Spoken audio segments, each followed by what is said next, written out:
nuevito para el canal. Estamos aquí con un reto. Es el reto de las papas picantes. Chan, chan, chan, chan. Bueno, y en este día no me encuentro solo, me encuentro con ¡Mómeta!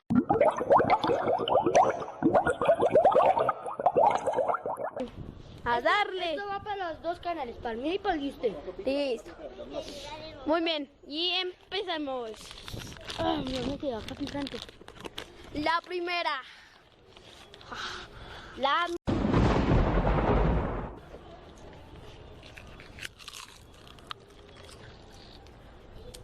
Ay, no, al principio no están picantes. No hubiéramos traído agua, tío. Oh. Pero en un momento voy a cortar el video, pero ya seguimos. Seguimos aquí. Ya nos las estamos comiendo, pero en este día.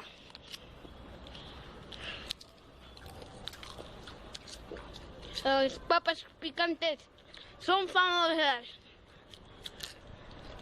Adoro las papas picantes.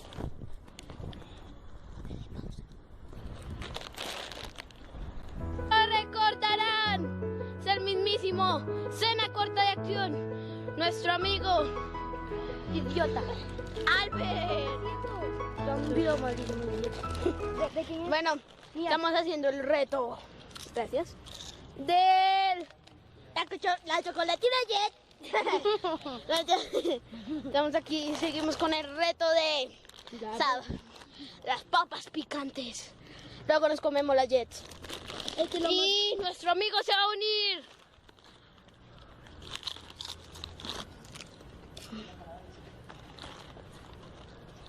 Ahí te llegó Cristian. ¿No ves? ¿Es ese que viene ahí?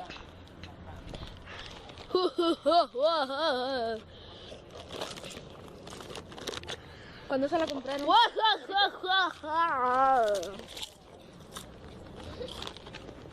Una pica.